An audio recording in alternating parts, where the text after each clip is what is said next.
Hello, and welcome to Magic, Myths, and Mayhem. How you DTRPG doing? podcast with mostly accurate rules and inconsistent character voice. How are you doing? Character voices. I'm Alex Justin Jim with me our own buddy, and Joe, my wonderful players. How are you doing this fine evening? I asked you first. How we doing? I've got a nice fancy mug with my coffee in it, so I'm happy. Ooh, that is a pretty mug. Okay. Thank you. My face too. Oh wait, no, wait, the mug did. Shit, I fucked it up. Yeah, you fucked that one up. It's fine, I can edit it out. I won't. How are you? Yes. I am actually glad I can be here. Good. Yippee! I'm glad that you can be here as well, Purdy. You are here, but unfortunately, someone else isn't here. And there's only one person, resident information specialist, who can tell us who that would be. And I believe it's one of Joe's cats who then reports it to Joe, who then tells us. I don't have a comment about any network of spies that I might or might not have. No.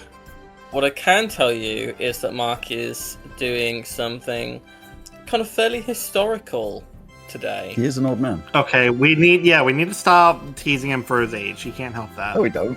No, well, this is something that's partially due to his age. Wow. So there is an old style of theatre called Commedia dell'arte, which is a lot of where the origin of clowning comes from. Ew. Something very near and dear to Purdy's heart. Have you just done a callback to a previous when Purdy wasn't around? Damn, we've got law Not now. on purpose. I was thinking more that Purdy doesn't like clowns, but also there was that one time that we found out there was one particular clown that she really liked that was part of like an old BBC Past the Watershed thing. That's a doll. That's a doll, and I really don't fucking like that. No, it's a doll of a clown. It's a Raggedy Ann doll. Anyway. I'm not sure it is. I'm But anyway, sure it is. Commedia dell'arte, it's not just clowning, but kind of it's often thought to be the origin of where clowning comes from. And as the original clown, Mark has decided to take every other clown to court. So he's filing a class action lawsuit against the class of clowns to see if he can open up his own clowning school. I see your inspiration. So that people can learn his ways. Rather than from those hacks like Ronald McDonald and the guy from It. Well, I mean, so this is why Ronald McDonald is no longer around. Like, people might not have really noticed it was never official, but he's not in McDonald's anymore. He's not really, he's not there. It's where he belongs with the Hamburglar. He's rotting in a cell. Yeah. When did he not become a thing? Because he's been a thing recently. They just like Hey. phased him. Isn't it about recently? They phased him out. He used to chase me around the fucking restaurant. If anybody's still looking for inspiration for their Daggerheart one-shot, can we play Ronald McDonald's characters that have had to go into hiding after Hamburger. corporate kind of like phased them out? Only if Ronald McDonald just happens for some reason to look like Will Ferrell. Okay. I mean, I feel like I'd play a pretty good Grimace. He does kind of have the curly hair. And Yeah, he's relatively tall. I'll leave that one on you, Joe, because I'm loving this. It's already spawning something. Well, we have a recap. let it not be forgotten that Liz promised ages and ages ago to run a fast food one shot. Yeah. Oh, you're just leaving it there. Okay. Yeah. Oh dear.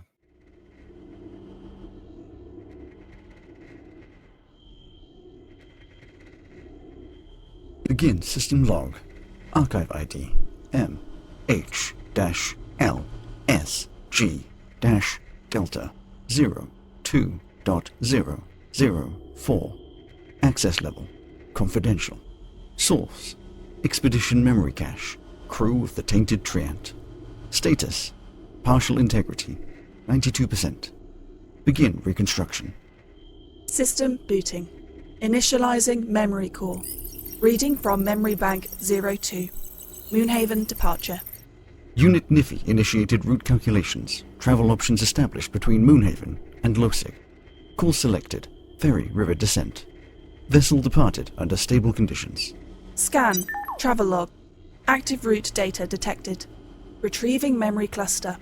O2. Ether. Ithrin. O2 and Ether passed with minimal engagement. Brief pause. Interaction with local bounty board. No major data recorded. Descent continued along coastal channel. At approach to Ithrin, anomaly detected. Visual confirmation. Direwolf. Bloodied. Affiliated with Pathwardens. Creature exhibited distress pattern, pursuit, and alert barking behavior. System alert. Crew status check initiated. Captain entity. Missing. Search routine engaged. Vessel moored manually. Direwolf traced to Pathwarden Lodge. Lodge structural integrity 100%.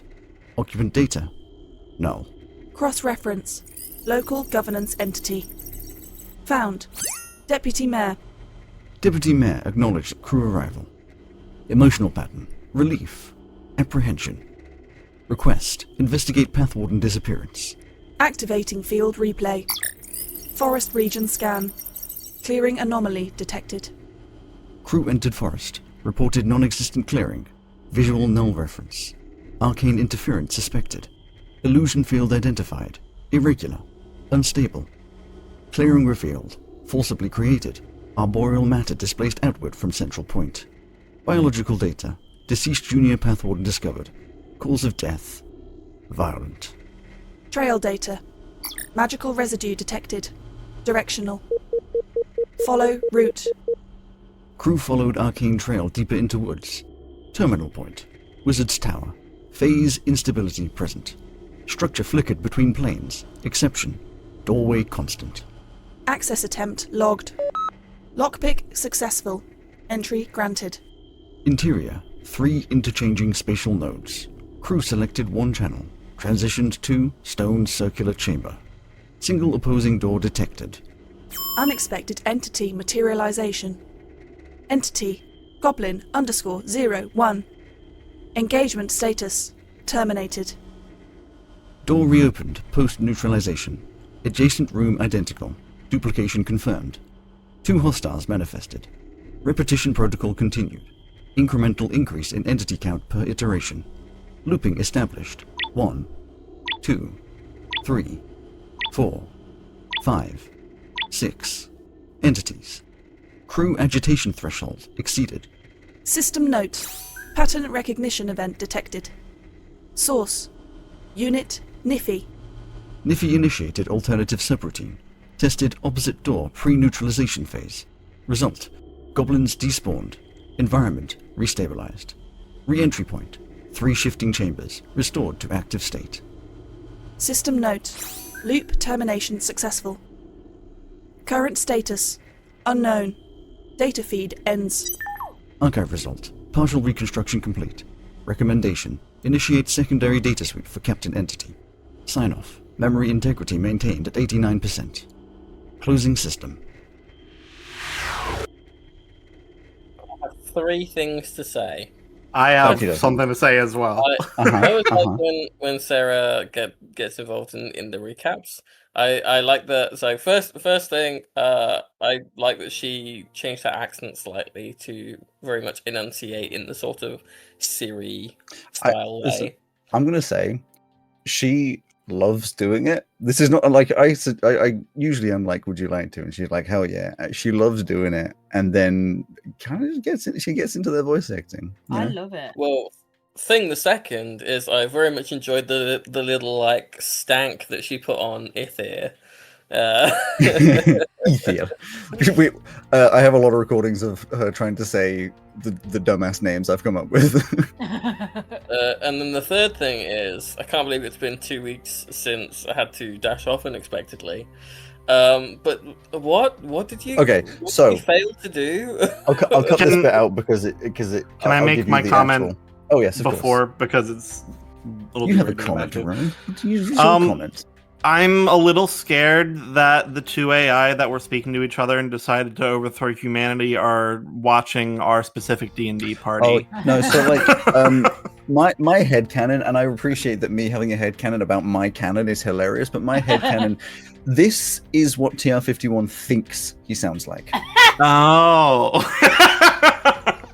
Oh, that's interesting. Oh, I love that. I love that. I'm not sure if that's real or not, if I want to make that actual law. Anyway, So, you find yourself still in this stone room that you have just very deftly and quickly discovered the solution for. I think I managed to cut down the half an hour it took you to about 10 minutes. The door in front of you opened, and as before, it is flicking between 3 different rooms in an odd, glitchy kind of effect, like channels being changed. One of the rooms is the room that you have already been into and are in fact still standing in. A circular stone room appears to be empty with a door on the other side. As before, the second room is a room square in shape that seems to be set up as some kind of tavern, a few tables around, and a bar at the other side, but no patrons inside, nobody inside at all. And you vaguely saw there's something kind of written on the bar, but it's too far away to be able to focus, at least in the 6 seconds that you get before it switches. The third room was a much smaller room, maybe 15 feet by 15 feet, made of stone, and you could see on the wall in front of you and to the 2 sides, there were a set of levers, 6 in total, 2 on each wall. So 2 on the left wall, 2 in front of you, 2 on the right wall. And you had not, to this point, decided what you were going to do. I'm going in the lever room. Oh, and one of the last things that Ozzy would have said was like, I'm really proud of you, Niffy. I never thought you'd come up with a solution like that. Or something condescending, something along those lines. You don't think Ozzy would have thought that she would be able to open the door? Yes. But no, I was going for like Ozzy doing that kind of what he thinks is encouraging. And he's like, oh, I'm really proud of you. You've done a really good job. But it comes across like super condescending. Sure. That's how you do it to us. That's exactly how you do it, Joe. Maybe you're just really condescending. I'll have you know, I roleplay very well. Right? Is it roleplay? Right, guys? Right? It's Why aren't you saying roleplaying, anything, guys? right? Why aren't you saying anything? Right. You want to go into the room that is levers. I Yes? do. Wonderful. I Are would the like to. 2 of you going to follow quickly Yeah. or wait to see what happens if you don't follow? Nope, I follow. Niffy goes in? I will follow while asking if we think that the levers maybe affect the other rooms. No, I don't think It's so. possible. And behind you is Camellia, the direwolf, who like shoves in. So it's a 15 by 15 room, which means there's not a ton of room for you guys to stand around, but it's not so uncomfortable that you're touching both sides at the same time. As soon as you walk in, unsurprisingly, the door behind you slams shut. It mimics what it looked like on the other side. No door handles, no locks, no anything, but a slight touch shows that it's probably not going to open again. As I've said, there are 2 levers to your left, 2 levers to your front, and 2 levers to your right. And on a cursory look, nothing else in here other than a stone floor and a stone ceiling. There's not a door. The only door is the one you came through. Okay. And it won't open again. All right. I'm just making sure that if there is another door, I always check it. No matter what the situation is, I'm going to check every other door in a room that I enter. Constantly go back to the other door. It's always the fucking doors. To clarify for you, Purdy, I've said my assumption was made a little push on the door, not that you've tried anything to open the door other Right, than okay. just a little push. Just so I don't accidentally put you in a corner of thought. Okey-doke. And it's silent in here. I'll try the door that we came through. Fully. Well, that's yeah. So you give it a proper shove, and it's almost like it's a wall. It doesn't even Cool. rattle. It's just like solid. All right, the door has place. left my mind. It no longer exists to me. All right, who wants to pull some levers? Me. Which Go ahead. reminds me of another room I once heard about with a bunch of levers.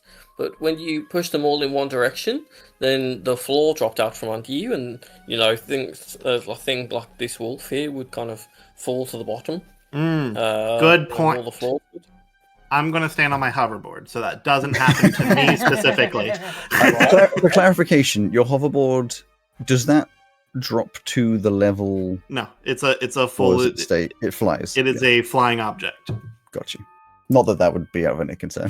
Yeah, not that would be of any concern. No, it's not. Just in yeah. case. Yeah, So you might find a door at the bottom of that pit. yeah. Good place to look for them.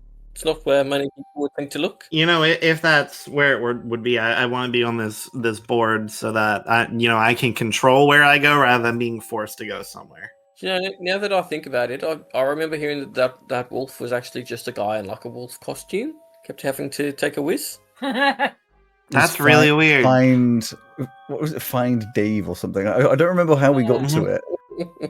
I think it was Find Steve in the end. Find Yes, Steve. Find But it was Steve. Find Steve. Yes. What was that? What do I call that series? I think I don't remember. God, if it is a lot of fun to listen to, The Meat but Grinder. goddamn painful to play. Yes, it was Oh, Meat that was Grinder. Yeah. Goddamn It was painful so to play. painful to play. Listen, if you're listening to this and you want to listen, you want some like entertainment of our pain. Do Yeah, it. if Joe you want to was DMing. hear a bunch of people stressed out for the entire Yeah. like playback. I mean, I edit it so Like, it's actually fun to almost listen the to. moment we entered it, we were getting stressed. Yeah. It's called the Tomb of Horrors. It's the Tomb of Horrors. Yes. I definitely cut out a lot of the bits where we were just like, fucking want to die. So as soon as we spawned in and we're presented with a wall of dirt, you cut all that bit out too.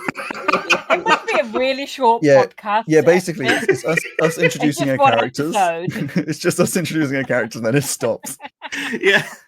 Says these are our characters, and then Joe says you are in front of a massive wall of dirt, and it ends. Finn. One of you said you was going to pull a lever. I do not remember who. I am. Pretty did. Which lever? I will name them for ease, 1 to 6, going from left to right in a clockwise fashion. 8. So the second from the... Oh, in fact, no, that would be... non-existent. The That one would on be the floor. non-existent. Yeah. It was fun that I went 8. You were like, yeah, that would be, and I'm like, not there. I think I put far too much faith in you saying an actual number, and my brain automatically went to, which one is that one? And started speaking, and then realized that it was... If Pretty doesn't say which one she's about to choose, I'm going to pull one as well. Oh, pulling 5. Okay, which 5? What did you say? Which 5? There are 6. Number 5, lever number 5. You pull the lever. It cranks down with a lovely and very satisfying ratcheting noise. And then it pops back up, and a voice from nowhere, sort of echoing in this tiny little space, just goes, "No." Yes. It says, "Oh, okay," and the entire wall slams open. I'm not going to joke to you. That is exactly the solution. You just say yes instead of no. I thought we were going to be here for 20 minutes of every time you pull a lever, I say some form of the word no, and all you have to do is say yes back to it. And Bernie just fucking does. If were the first one to do it, maybe. But because Purdy started it. Oh my god. It took you 45 minutes to do the previous room. That took you Leave 30 me seconds. alone! Felt for Purdy being a pain in the ass bitch. That's so funny. Yeah, it literally, the entire wall just hinges open like a door, and in front of you is the same 3 rooms flickering again. Right, we're going in the one that's set up like a tavern, did you say? Yeah, it would be. That's really funny. I'm sorry, Joe, you don't get to... That's all right. That's 2 in a row for you, Niffy. Why weren't you doing this in all of the other like dungeony things that we went to? Because I'm going to do it when I feel like it. You had this inside you the whole time? I always believed in you? I have a lot of things inside me. You just don't want to know about them. Oh. What's things like your intestines and stuff like that, right? Some sort of bowels and things inside there. Perhaps like a lost piercing that you woke up one day and found wasn't on your belly button anymore. I mean, I have swallowed a lot of my tongue piercing. My lips. Yeah, so like stuff like that. As long as we don't pass a strong magnet over you, you'll be fine. I think I know who owns this tower. Who? I think it's Armishan. No, Armishan's a twat. Yeah!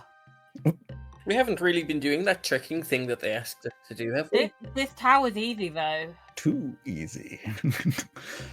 For anyone who wants to DM, by the way, this is exactly why it's so hard to make any kind of puzzles, because those were both as easy as each other, and one took you so much longer than the other. Anyway. There is also, if you make a tower based on the 12 days of Christmas, they might spend like 2/3 of the time on the first floor. Yeah. So, you walk into the tavern. Yeah. You walk into this tavern-style room, and behind you, what kind of was the equivalent of the wall on the other side, closes, leaving just a door in its place. We try the door. It is similarly shut fast. This room is around 30 feet wide in a square shape, and indeed, as mentioned, it looks like a tavern. A few tables, a bar. It is very quiet, warm, cozy, but there is no fire to be seen, but it has a comforting presence. The only thing of note in here is the words that you saw on the bar top from afar. There are no drinks, there are no mugs, there are no anything else other than the tables and chairs, just a set of drinks coasters on the bar top. Each one containing one letter, forming into two words that say one word. So, One. there's 4. Did you say there's 4 coasters?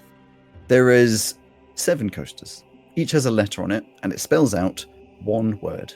Okay. As in ONEWORD. ORD, yeah. Yep, in that order. Oh god, who can shape rotate in their mind? Yeah, I'm not very good with... Hold on. I'm a visual person. You need a notepad. The last time I had to do an anagram thing, I did really well, but you got to I'm not very make good the at letters go in a circle. I'm not That's good what at that is, anagram things. In the meantime, does anyone want to do anything else in the room, or are you just immediately going into... that. Can I investigate the room? Of course you Just can. for any of us. You can give a general invest. Or do you want a perception, just look around, or are you trying to get your, look around a bit more Let specifically? me have a look. I'll investigate. Okay. Oh, fuck off and give me my dice. Ooh, okay. 24, please. 24.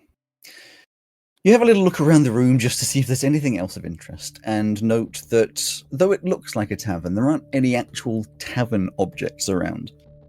Other than, like I said, the tables and chairs. The tables are not attached to the ground, the chairs are also not attached to the ground, as you would expect in a normal room. Looking around the bar itself, there is space for drinks and cups and mugs and all that kind of stuff, but nothing is filling those holes.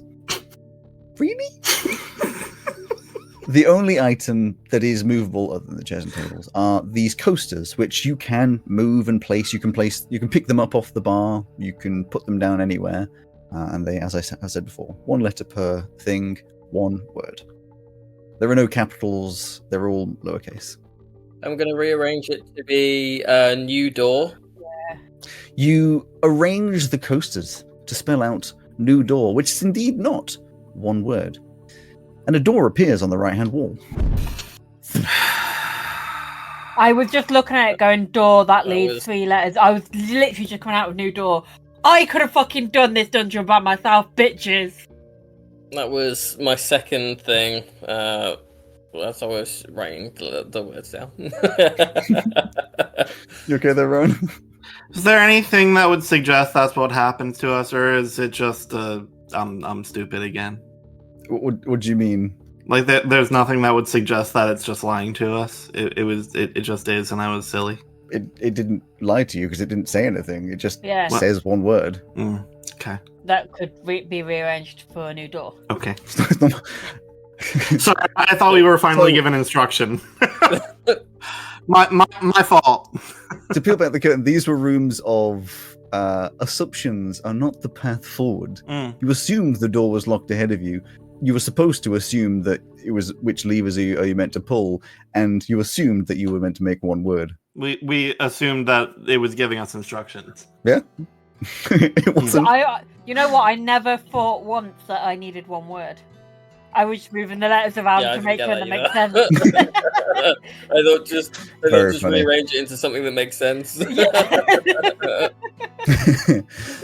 All right, I'm stupid. It's fine. It's fine. You're not stupid. I'm very fucking stupid.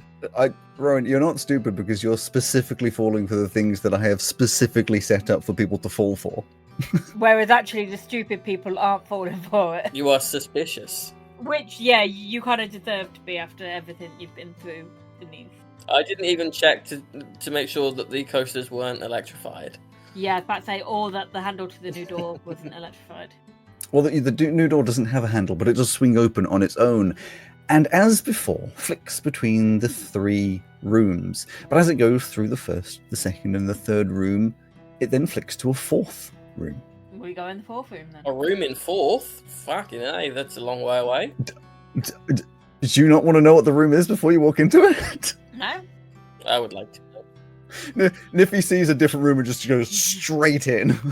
Yep. Are you guys following? Mm-hmm. I would like to know what is in the room first. In the time that you'd have, the 6 seconds, you'd be able to tell it's a more wooden room, circular, larger than any of the rooms you've been in. You see some bookshelves all around, and then there's some kind of like floating bubbles in the distance, but that's about all you'll be able to catch before you'd have to make the decision of either waiting to see if it rotates back round and they're still there, or just following them. If Pesto hasn't gone, I would not. I already went. Pesto went. Then I would go. Wonderful. You all wander inside. This room is very simple in its makeup. It is a circular wooden room, around 50 feet in diameter, with a bookshelf running the entire way around the side, everywhere except for the door you just walked through. There is nothing else in here except for 2 things. 1, a set of 5 floating bubbles, each containing one of the remaining path wardens, all of whom seem to be unconscious. 2nd, a figure standing in the middle of the room, hunched over and flickering like the tower itself was. They're dressed in wizard robes and appear to be relatively young, but the twisted smile on their face implies something is very much not okay. The face is not twisted like an exaggerated face, but physically contorted into a smile too wide for the face, eyes that have been pinned open, watering from the lack of ability to blink. As they're hunched over, they start to let out a little giggle, which turns into an uproar of laughter echoed through the room, as though a crowd were watching. Finally, This is like a Joker toxin person. If there were a reference as such in this world, that's what it would kind of seem to be. Finally, they gain their composure a little and speak, and they say, "Oh, you thought you could come in here and and stop me? No, that won't do. No, you'll be added to my collection. Yes, you'll become one with the tower." And with that, they burst into another roar of laughter. And I would like everyone to roll initiative. Yo, dude, you good? You okay? Do you know what it is that they think we were trying to stop them from doing? Nope. Purdy, what was your initiative? 14. That's Stu. Mine was also 14. And Ozzy. 6. And as we have had before, would either of you like to rearrange your initiatives to be lower than they are? No, just can I go after Pesto? You'll go at the same time. Cool. You're both at 14. Okay, can I go after Rowan, please, on the decision? Oh, that's up to you guys. Okay. Because I am on single screen, I have my character sheet on my phone. I'm not being rude. It's his character sheet that I'm I can't believe Oh you're my being so rude God, looking why at are your you being phone. so rude? God, we're such assholes. Anyway, yes, the bubbles in the background obviously are representing the bubbles containing the path wardens. They are floating a little bit up in the air, and I have you guys just standing in. If you want to sort of within like the close range of where you currently are, rearrange how you're standing, that is perfectly fine. Am I able to make a quick Arcana check to determine what it would take to break those bubbles? Like, would force work? Do we have to like break concentration of some kind, or is this something I can do? I will. So you are first. You and Niffy are first in initiative. I will allow you to choose between either a cursory look, which will give you obviously a lot less information but won't take up any actions or bonus actions, Yeah. or a more in-depth look that will give you. I wanted a cursory. Okay, do a cursory Arcana then, but obviously it will not be very much information. Yeah. It's a dirty 20 nonetheless. You do not immediately get any kind of feeling that this is something that is being concentrated on by the I'm just going to say wizard in front of you, just for easy reference. Obviously, you don't know what they are. You're obviously a wizard, you just told us. The caster. So they don't. don't appear to They don't appear to have been. I was prefer you don't even know if they're a caster, but they don't appear to have been casting anything, holding anything. You can't see any like magical trails anywhere. The bubbles almost just look like glass bubbles, but they're obviously magical in some way because they're floating in the sky. Okay. But there's no evidence of what would, how thick they are, how well, I guess you can kind of tell because of the distortion. They appear to be like paper thin bubbles, not like thick material holding them in there. Mm. But of course that doesn't tell you much. Yeah, but they're magical rather than physical. It would be your implication, though that does not mean you are absolutely guaranteed, you're absolutely convinced you are correct. Yeah. You just, 1+1 kind of thing. Okay. Let's see if I can give us a little more time. I'm going to cast Hypnotic Pattern on him. Okie dokie. What would you like me to roll? It is a Wisdom saving throw. 22. Okay, fuck me. That fails. You try to... what does your...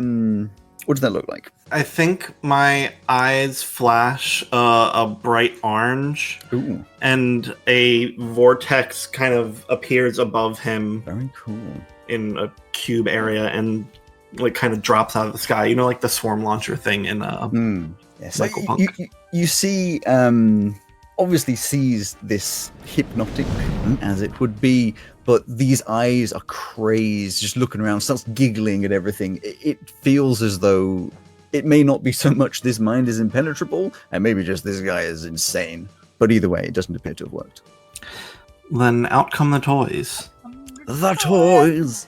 Oh, I have so many of them now. Let's start with Olive.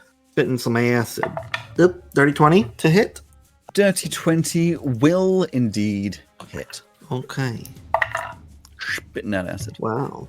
2 1s. +4 for 6 acid damage. This acid splashes over the body, and you can see immediately a thing that you recognize. It obviously does damage, but you can see that there's like a magical sheen over the top, as though some kind of magical armor is indeed in place. But the damage is still taken. You see it start to burn a little bit through the clothing, a little bit on the face, and blisters and boils appear. But it just starts giggling again.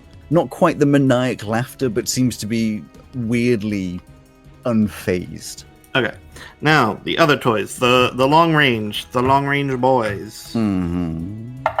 One is a 13, the other is a 25. The 13 misses as it goes flying past her. In fact, seems to avoid around this magical armor. The 25 does hit. Okay, so it was the captain that missed. The one in a little boat. So Or a little the one cannon fires. Yes, the one that is a small battalion of ships. Yeah. Missed These cannons their fire where shots. they deflect off the mage armor. In the distance, you're a tink. Well, it's this like the camera zooms right in on the captain, and there's this, and then it zooms out in this little.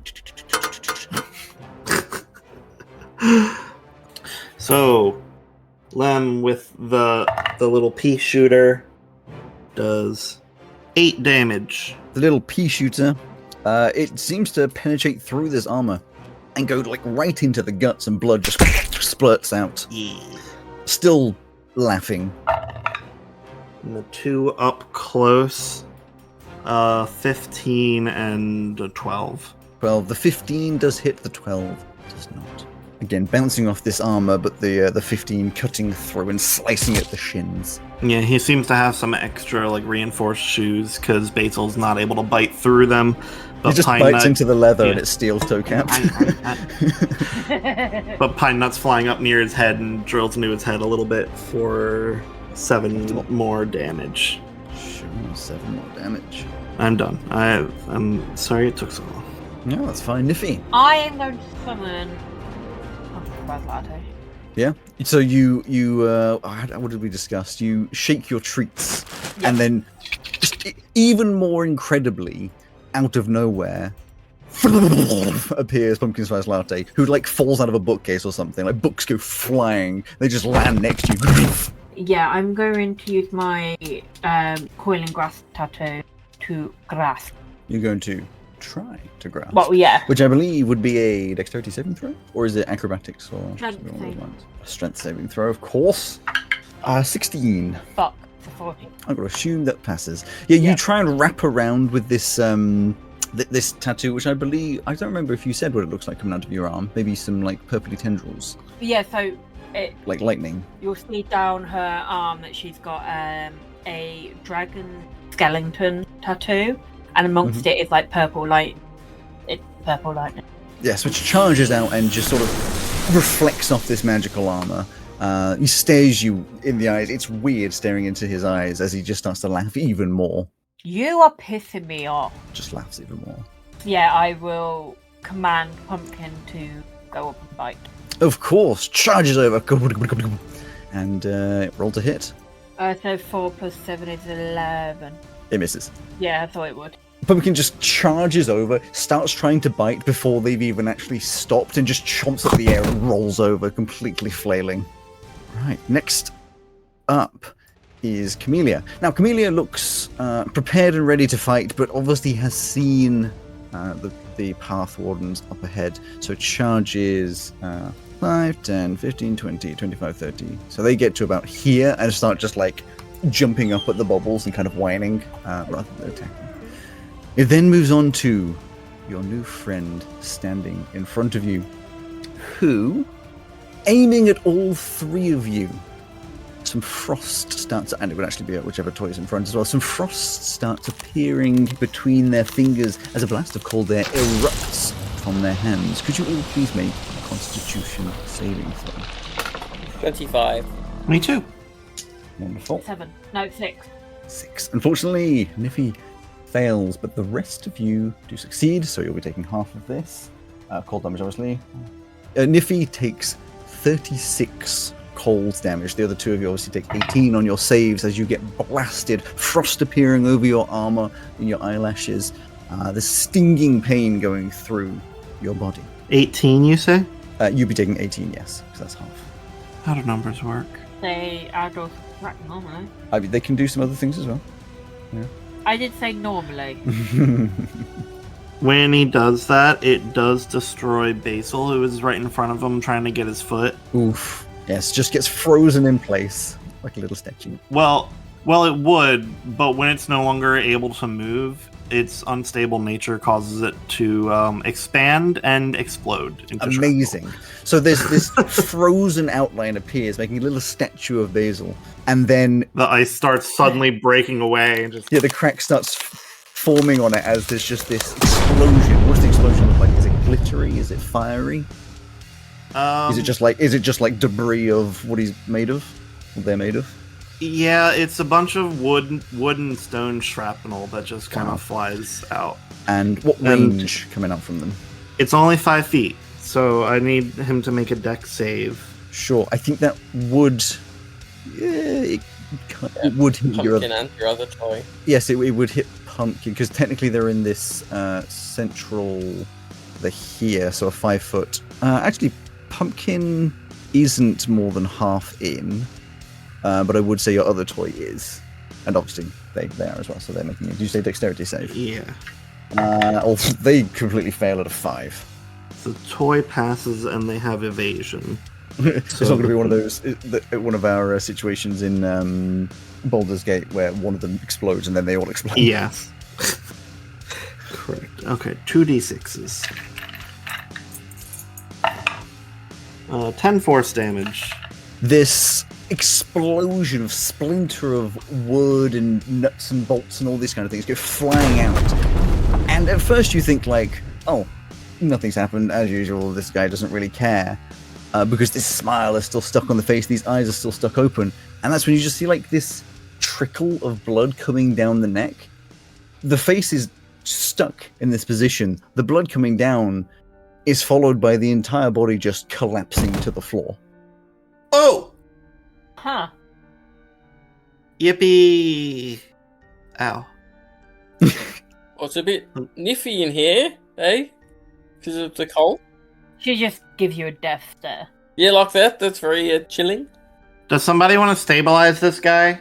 As I'm gonna look over Sure. him with a more discerning arcanic eye. I'll head over and cast Cure Wounds. Sure. So, Well, let's restrain him first. so Oh, she was just going to be kneeling on him, so he can't get back. Niffy, you go over. Pesto, you go over. Ozzy? I'm suspicious. Cool, you don't go over. Before you rank any rolls, Yeah. you stare at this dead body, evidently dead when you get over, not breathing. Well, I assume rather underwhelmed by the power, considering everything that had been put forward to this point. When you notice, as you start coming in for a bit more of a medical check, something is definitely off. The skin is starting to redden and the veins are starting to engorge, like they're filling up with more blood than they can take. And suddenly the skin breaks out into boils, turning to purple, the texture slowly becoming more like scarred flesh, and the body begins to swell enormously. The face starts to grow and the mouth is forced open, making an awful cracking noise as the jaw snaps, and a horrific sight starts to appear. Out of the mouth comes a giant eye. As the body morphs into one giant sphere, the stomach ripping open, the guts falling out, revealing hundreds of sharp teeth in their place, arms and legs stretching out, turning almost tendril-like, eyes erupting from the ends, more growing from random spots. The body starts floating upwards, somewhat resembling a beholder, but leaving evidence of the humanoid body from before. The old eye socket stretched out above the eyeball, the veins and skin stretched out of the body, and guts hanging out of the newly formed mouth. I'd like you to re-roll initiative. What the fuck? Hey, that's gross. When you say it resembles a beholder, is it a beholder or is it a beholderkin like a spectator? Give me a nature. Hey, appropriately, my initiative is worse. Yeah, so it's fine. My. What are your initiatives? 7. You want me to roll initiative or nature first? Do the nature first. 14 for the nature. The 14. You don't know much particularly necessarily about beholders and beholderkin. What you can work out is that this does have 10 limbs sticking out of it, which would imply beholder. It's beholder. But it doesn't look exactly like a beholder in that it still has a slightly different hue. It still has those residuals of a person. It still looks like someone who morphed into something that looks like a beholder. It's a homebrew beholder. Lovely. And what was the initiative? 3. You all got worse initiative. I'm bad at initiative. It's not something I'm good at. First up, Camellia. Camellia notices this big floating thing and seemingly is ready to start attacking, but kind of looks to you, Pesto, first, as though I attack him. You say go for it. Immediately goes for it. I actually didn't prepare a little I should have done a little beholder image. They're large, aren't they? So that would be 2x2. So I'll put it. I am imagining exactly that, but hanging beneath it is just like empty flesh bag human bits, like arms and legs. Little testicle sack hanging below. Yeah, kind of, except it's a whole human body skin. So not like that. The body turned into the sphere. So the arms and legs stretched out into these tendrils, so you can see where the elbow used to be, and like it is a hand at the end, but an eye has come out of the palm. The same with the feet, and the more tendrils came out. You're hell raising us. It's like that guy from Pan's Labyrinth with the eyes. Yes. That's what it is. But much weirder. So there's no like body still there, but like you can see. What was the body? Like the head kind of was at the top, but everything's expanded, and it looks awful. Camellia just charges over and is going to attack. Now they have pack tactics, which means they have advantage on attack rolls. So they get. That's not bad. It's a dirty 20, which does indeed hit. So they're going to do. Where is it? It's 2d6 plus 3, which is 9 plus 3, 12 damage. That's not bad. Just chomps onto one of these tentacles, doing the, dogs like whipping their head back and forth, not like the song. Yeah, don't just like trying to tear things away. Next up, amazingly, Niffy. Wow, really? I am very close though. I'm not 100% sure what. Okay, we didn't need to know that. The slow turn was worth it. Why is Oak with us this evening? No, don't lump me in with your weird ass activities. You're just as bad today, so don't fucking start. I haven't made any sexual jokes. No, not yet. You did specify that they were ass activities. Does that count? Yeah, that's true. Yeah. You invoked the anus, so you're the worst. You invoked the You anus. invoked the anus. I didn't think about this, but now you've brought it up.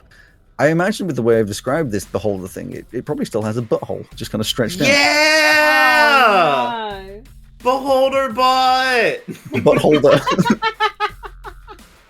no. So I'm gonna cast Hail of Thorn. Okay. Ouch. Why out? I don't know how you're not going to hit any of us in that. Because it's next time I hit a creature with a ranged weapon. Okay. So I'm not gonna hit right away. Okay. So it's each creature within 5 feet of it. And all then of you guys. I know. But she's not going to do it yet. Yeah. Right. I know it's going to trigger an attack of opportunity, but I'm going to step back next. Thank you for your sacrifice. Yes, it would only be able to do its melee as an attack of opportunity, so it chomps at you, or tries to, as you wander away, and gets a 7. It obviously sort of a little bit confused with this new body, isn't maniacally laughing, and obviously doesn't have this stretched features anymore, but is a little disoriented, and though trying to chomp at you, misses completely as you walk away. And I will tell everyone to not stay close to it. Mm-hmm. Alex, we generally get like Oh, a fine. feeling from our magic, right? So is Niffy aware that her magic is working as it should be? I don't understand the question. Beholders have a massive anti-magic cone. I was just wondering, is there like, would we normally be expecting to see like glowy nature magic happening around Niffy's weapon that isn't happening, or is it still happening? Currently, there seems to be no issues with the magic. Okay, cool. So that's a thing that, like, you know, we might not necessarily know, but it's good to notice if it had happened. Cool. Okay. I will also command Thompson to move away. Sure. Where to? I think actually you might not be able to move him. Let me just switch that. There you go. You can move him. Heal, basically. Just charges over to you. Okay. It's turn. I mean, I know you guys know how this works, so let me roll this.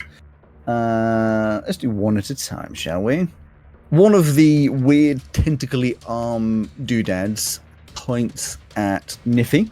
Could you please make a wisdom saving throw? Oh, fuck off, dice. I am so changing you out.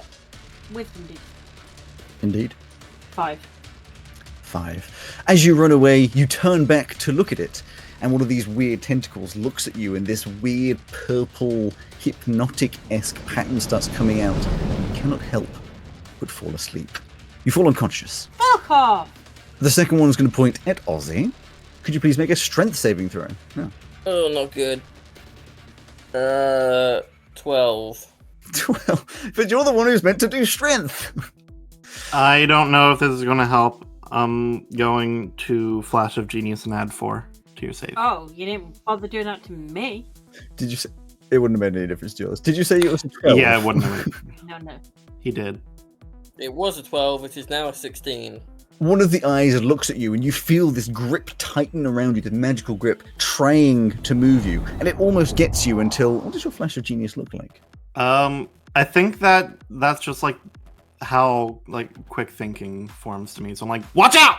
And Yeah, so you see this happening and alert Ozzy of what's about to happen, and you hold fast, stand in place, and are not moved telekinetically. So yes, it did happen. Yippee! And then thirdly, Pesto, Uh-huh. could you please make a Constitution saving throw? Yeah, I'm okay with this. That is 21. Whilst alerting Ozzy, you realize one of these eyes is looking directly at you as this horrid necrotic energy starts to come out. And you're going to take 13 necrotic damage. Okay. Ouch. As a reaction, because this ability doesn't say it needs to be a melee attack. I just need to take damage from a creature within 10 feet of me. Mm-hmm. My belt starts glowing, and that telekinetic energy builds up and releases a shockwave. Wonderful. So I need it to make. Is it in a specific direction, or is it everyone around you? It's only on those that have harmed me. Wonderful. It is an AoE, but it's Yeah, that's fine. sticky. It is a strength save. 2. All right. It needed a 16, so it is pushed 10 feet away from me, and 10. This force comes out. It's still confused by its new body, trying to orient itself, just gets shoved backwards. it takes 11 force damage. 11 force damage, yes. You can see this weird, glitchy awkwardness starts to like phase a little bit into it, and this disoriented nature appears to get the better of it. Or should I say, tries to get the better of it. Yes, it just collapses to the floor, still breathing, but appears to be in some kind of weird semi-conscious state. Pesto, it is your turn. Oh, don't! Why the fuck? Why are you doing this to me? I'm just gonna I'm gonna keep blasting. Sure. When you said it fell to the floor, is it prone? As prone as it can be, yes. I mean, it's a sphere, but yeah. Well, just, if it's I know. floating or like if it's in a pile on the floor. If it's a sphere, it could be more prone than others because it could be stuck on its back, what even leg about. It's enough legs. Like a turtle or tortoise back. No arms. Eyes. I mean, you said tentacles. that its limbs just grew Yeah. eyes on, so it does still have 2 legs, really. I'm not sure they count as legs because they've Exactly. stretched out and no longer have joints, and they are a Yeah, tentacle but with a foot at the you said end. that They so- were legs. Yeah, they were What legs. is a leg if not a tentacle with a foot at the end? Like a man, That's a person who's had both their legs amputated used to have legs, but you can't say they still have legs. Yeah, but their legs don't turn into tentacles with eyes on the end. Oh, you don't know that. Yeah, you just said if they've had their legs amputated, so surely they don't have legs anymore. Yeah, exactly. Well, this person doesn't have legs either. But Tentacles. they do because that's what their eyes come out of. They have tentacles. Pesto, can you do something so this ridiculous Yeah, conversation finishes?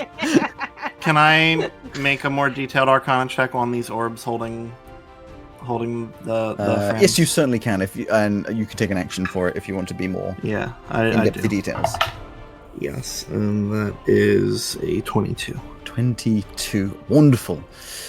You determine rather quickly these globes are definitely magically connected to something, but you're suspicious that it is more connected to the building, but you're not quite sure how the interaction is working. You fear breaking these orbs could be negative to the people inside, and it leads you to believe that in some way you're going to have to break a source, like a central point of magic, for them to be released. Okay. Then I'll yell out, "Don't damage the orbs, keep them safe." And I'll move back over this way. Mm-hmm. And Are we talking about the eyes? no, the orbs, the glass orbs that the path wardens are in. Oh, I thought they were tubes. No. So the hummingbird's gonna fly over here and start pecking at the eyes. Sure. Roll to hit with advantage. Ooh. Natural 20, Sure. which means at base they're taking 4 plus 9 plus 2, 11. Very nice. Starts picking into this flesh, tearing away some of the skin. As soon as the damage is taken, you see the eye snap open. It's still prone, of course, as this thing becomes conscious again. Okay. And then I'll have Olive fly up right there. Okay, 3 ranged attacks coming in. So 23, 19, We've got a 23-19. and dirty 20. Is it 23-19? Is that Yeah, that's the Monster yeah, Sync, it right? is. Yes, it is. Nice. Sick. They all hit. Wonderful. Start firing off the battalion at this now conscious Yeah. sphere on the ground. Too big and so around it wasn't. 7 bludgeoning, and then 11 acid. 7 bludgeoning, 11 acid. Let me just check. Oh, I tell you one thing. I will not take back that you had an advantage previously, because I was just looking at if it is resistant to anything. It has a conditioned immunity of prone, so therefore it is not Oh. prone. But I won't take back what you did before. Those ones, 11 and 7, wonderful. Yeah, take some damage as everything starts firing into its weird fleshy body. It wasn't. It's supposed to be 12 because one does 5, then the other one does 5, and then also adds 2. Either way. Yes. It's a lot of numbers. I'm sorry. I'm sorry for the way that I am. Why? So you've complained that you've given yourself a high intelligence character, but you don't want to be high intelligence. You've complained that you don't like numbers, but you have to do a load of numbers. No, I like doing all the little characters. I don't like that it's delaying it so much. But I'll also yell out to Camellia to take cover. Sure. Ozzy! So many paths to go down here. Mm-hmm. Is this... Alex has given us a wail on this person fight at the top of the puzzle tower. Is it another room that is preying on our assumptions and Could be. it is assumed that we will wail on them, but actually there is something? Will they calm down if we start Sing the burning all lullaby. the books in here? You've investigated the bubbles, and it doesn't seem like a breaking them thing. So many options. Okay. I'm planning to continue checking the room the next time. The bookshelves is what I was going to check next. So if you want to pin this thing down and wail on it, go at it. Well, speaking of pinning it down, it's no longer prone, so I can't do was. the thing that I was technically it never going was. to do. Sorry. That's all right. my B. Can't do the thing I was going to do, which was stick the immovable rod in its mouth. What is with you guys and sticking rods in people's mouths? I need to take these immovable rods away from We you. just enjoy it's them, effective. okay? I can make them, actually. People pay a lot of money for it. For metal rods that can't be moved. Sounds like a bad As idea. if one day you wake up. Sorry, that's a script. Man who can't be moved joke. This is the beholder that can't be moved. You know, I did get it, but a joke I that you got it as immediately well. feel like you need to explain, you know it's Yeah. not good. A Well, joke it was that, more for Rowan's benefit, if I'm being honest. a joke that Joe apologizes for. A joke that Joe apologizes for is like full on bottom of the barrel. That's like gone through the floor of the barrel. It was more because I assumed that Rowan, as an American, might not be familiar with the script and one It's of true. their greatest songs ever. I have no idea what the fuck you're talking about. The famous Irish band, the Script. Are you Irish? Yeah, they're Irish, I think. Yeah, they're Irish. Yeah. They're They don't very sing- good live. I've seen them yeah. a couple of times. They don't sing with the Irish accent, but they are No, I are don't Irish. know Irish. They are Irish. Irish. They are Irish. The Irish. So what are you doing, Ozzy? I'm gonna take the tactical route. Could end up backfiring. Tactical and risk. So he's gonna do a few things. First thing he's gonna do is... Actually, there's no reason for me to move up, is there? Actually, no, I will move up. Move up to here. Okay, you charge over towards it. I will swish out my coat dramatically and say, "You've been waiting for them, and here they are." And I will peel off a patch from my cloak of many things. No. And two dogs. We were not waiting for them, Two actually. dogs will spawn in. Two Oh mastiffs. no. Puppies, you have spawned in just today. Mm-hmm. I'm afraid. They are extra targets to protect you two.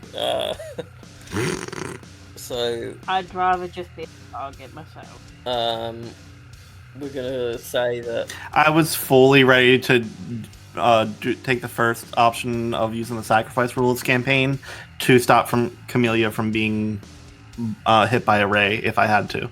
Yeah. And now I was we've added fully more dogs. about to do it. so we're gonna say that Dick and Dom, the mastiffs, have arrived, Fuck's sake. Maybe not. Maybe not. and I will tell them to attack the halter thing. With my bonus action, I'm going to do something that I was told to do the next time we had a big fight. That was an instruction from the captain, and we haven't really had an opportunity to do it, because the only other fight that I can think of that we've had since this An internal one. was just a guy's house who we then didn't fight very much. So I am going to use my bonus action to remove from a pocket a glowing vial which has a label that says "Do not unseal," and I will unseal it and sort of drink it, throwing it over my face. Because we were told that it does something vaguely protective to the drinker, and I was told to use this the next time it seemed pertinent and we were fighting. Could you please roll me 1d4? This is why I said there was risk. Wait, this is from the people in the Dark Heart? Or that they told you? They're the ones that told you? I think so. No, you pick this up elsewhere. Yes, they told But I think us they're the it was ones that vaguely yeah. protective in the Dark Heart. A 3. A 3. Wonderful. You start to... You splash it over yourself and think, awesome. Nothing appears to happen, like, instantly, but then you realize, you can't really feel your toes normally, but your feet are a little heavier than normal, and you look down as your body, including armor, is turning to stone as this goes all the way up your body until, as everyone else sees it, Ozzy turns completely to stone. Well, we didn't have to wait for the beholder to do it. Okay, that is vaguely protective. Okay. And assuming that I have actually been turned to stone, Alex, that it's not some kind of illusion. It's not stone skin. Or the spell stone skin. I will tell you that Ozzy no longer has a turn. Okay. Great. Then I will not do the last part of my turn that I was planning. Well, you couldn't if you wanted to. You'll just see Ozzy just completely turn to stone. There you go. Do I actually think, or am I still asleep? You're asleep, yes. Yeah. Pesto, you start panicking. Rowan, I'm just going to point out that Pesto would know that if you shoot the beholder while it's within 10 feet of me, my curse will attract those missiles towards me. Also very true. That's with ranged weapon attacks. When do the Mastiffs take their turn? Is it on your turn, or do they have their own initiative? They can have their own initiative, but if it's easier to just do it after my turn, then we can do that. I will put them. I was wondering if they have their own turn, because obviously, if it's your turn, they no longer have their turn. But if it's a separate turn, it's separate turns. Yeah. Well, just in terms of like Pumpkin Spice Latte doesn't have their own initiative or their own turn. It's on. No. So they are entirely separate creatures. Yes. In which case, directly after you, the two Mastiffs, as instructed, start attacking. So that's 2 bites incoming. That is a 19 and a 4, which turns out to be a 22 and a miss. So it'll be 1 d6 plus 1, 3 damage as one of them bites kind of into the flesh just a little bit. Next up is Camellia, who, unless instructed otherwise, is going to charge at the beholder. I did tell her to take cover. Oh, you did, of course. They look around, trying to work out kind of what you've spoken about, not really knowing what cover is, so they're going to... I pointed to the corner with all the orbs when I yelled that out, if that helps. It's a circle, but sure. Yes. The orbs kind of let there be a little corner back there. I don't know. I'm going to roll an intelligence check for them. Oh, dear. Oh, fuck off. They look around, they see the orbs, they're trying to find out what would be cover, and they see a perfectly solid piece of cover, and charge over and hide behind Ozzy. You know what? Okay. Sure. Niffy, you are indeed asleep, so it is the beholder's turn. Can I not wake up? Unfortunately not. I intended to have one of the toys go over and rouse you from your slumber, but I completely fucking forgot when it came to my turn. The beholder is going to blast me with 3 rays. Right, first one is going to go at Pesto, which is going to be... could you please make a wisdom saving throw? Oh, that's unfortunate. 10. You know, there's no point to panicking here. That beholders doesn't seem too... They're just a little confused. You know, they just... Is this a charm effect? Probably... yes, you're being charmed. I am immune to charm. You start to think... Ha. You know, there's a certain thing as a GM where, like, you really enjoy things, and then someone says hat, and it makes you feel like you're on the other side and not on everyone else's team, and it's really, like, disheartening. Yeah, but I was made to feel really stupid for 3 puzzles in a row, so... I wasn't talking to you, I was talking to Purdy. I know. Purdy literally hat at me. And you know what? I'll just be standing in the corner for all the work I do for you. Have You fun start doing that. to feel this beholder try to take over your mind, but you're refocused. Partially because you can't be charmed, but for the fun of everything, you're just like, fuck off. That dude's turned to stone. That lady's on the floor. There's a dog that's dumber than a fucking pile of rocks. No. Yeah. The belt buckle glows again and breaks the effect. Yeah. A second of these eyes points at you. Could you please make a Constitution saving throw? Not well. 13. 13. This ray hits you as you feel your body starting to stiffen up as you are indeed Wonderful. paralyzed. Wonderful, wonderful. The third one's going to come at Niffy. I'm asleep. You are indeed. Could you please... Oh, you can't make a dexterity saving throw. No, I'm asleep. So you automatically fail. So you're going to take 26 damage. Nice, I'm now almost dead. At the end of this beholder's turn, once again it seems to wane in its focus, and though it doesn't fall prone because it can't, it sort of collapses again, semi-unconscious. Now, Pesto, you paralyzed. It is your turn, but you can remake that save. Is it the end of their turn or your turn? The end of... Target and repeat the saving throw at the end of each of its turns. So you can repeat the saving throw. 17. Fine. Immediately pulling yourself out of this paralysis, adrenaline rushing through your veins. That's the end of your turn, though. Ozzy? Yeah. Camellia stays hidden. Niffy is asleep. The beholder is unconscious. The damage doesn't wake up Niffy? Probably does, actually, doesn't it? I don't know, does it? It would ordinarily. If it takes damage, it does indeed. Yeah. So, Niffy, you are awake. You're awoken by agonizing pain coursing through your body. It is horrific. Motherfucker! You awake, look around. You can see that Ozzy has turned to stone. There are 2 new dogs here for some reason. The beholder appears to be unconscious-ish, and Pesto is no longer paralyzed, but is like evidently sore as well. But everything's kind of quiet, weirdly. What the fuck is going on? We're about to all die. Great. I mean, I prefer Aussie like this. Like, can we keep Aussie like this? I think we're gonna have to. I don't have a way to fix that. Do you think we can carry him back to the ship like this? Probably not, no. Oh well, we can leave him here. As the 2 of you, as Niffy is now awake, I will, for now, take you out of initiative. The 2 mastiffs just look confused. Camellia also looks confused, but that's not new. I would just sit on the floor and open up my arm for a hug for any of the doggos. All 3 just come over, and Pumpkin Spice Latte just have this, they all just land on you. Yes, I will just bask in the love. You're crushed to death. It's just gonna get up again. Right? I don't fucking know. I guess I will look around all the bookshelves in the room. Yeah, give me an investigation. 12. No, 11. You take a look around. Nothing springs out initially to you. There's a lot of books. They're vaguely categorized. There's some story books, some history books, magic books, quite a few of those, but nothing that like springs out specifically to you about this situation. After a couple minutes Okay. of that investigation, Ozzy, your head unstones. Just your head. As you regain consciousness, or I guess to you, it would feel like everything up to your neck turned to stone, because that's all you would remember. There was no, like, falling asleep or anything. The beholder is unconscious in front of you. Pesto is looking at the books, and Niffy is awake. Oh, actually, Niffy is surrounded by animals. Mm-hmm. Oh, what's going on? I've got a bit of a stiff neck. Can't really turn around. You drank a potion, turn yourself to stone. Clever one.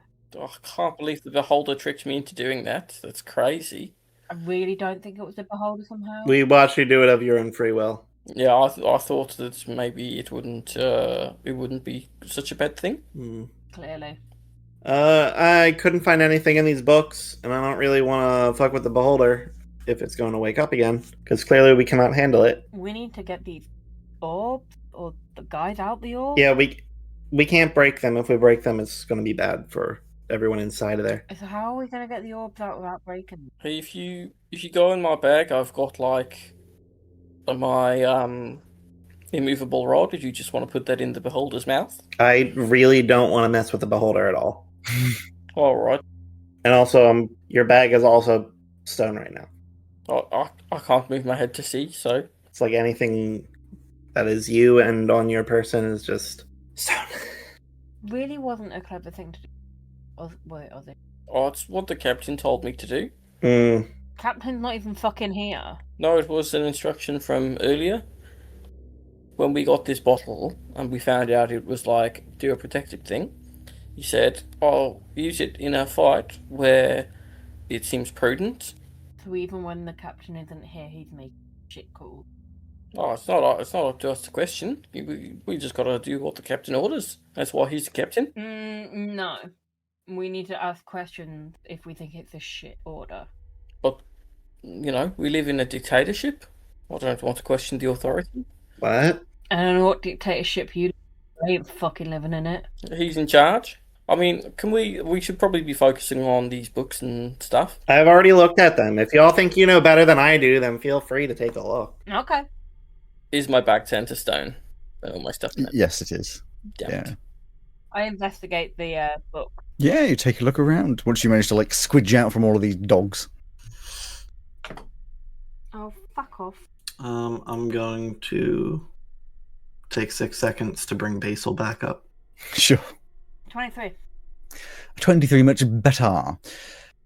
These books, all of which appear to be, some of them, like I said, storybooks, uninteresting. History books, interesting, but don't seem pertinent. A lot of magical books and such that are all sorts of schools and everything. Eventually you curve round to a little section that appears to be around, it's called multiple different names, but for the ease of you, what appears to be some kind of chaotic kind of magic. The books are more like theoretical books, this idea of pure magic in a raw form that hasn't been turned into anything else. It mentions something called catramite, which is described as the fundamental arcane particle of gel, though this is getting a little bit out of the area that you are comfortable with, but it implies in some way that this whatever in front of you has been fucking with basically raw magic. No. And the results are as has been shown. Would you get 24? 23. Yeah. I'll give you that you gain enough from these books to presume that a lot of this magic has a focal point, and that focal point is probably the weird beholder thing in front of you, which is, Pesto would be able to confirm with the glasses, as you, with the extra information, seemingly the central point of all of this chaotic magic, like a white blind spot of ridiculousness. Hence the weird transformation and all the effects of everything that's going on. I regurgitate all this. Yeah, I assume.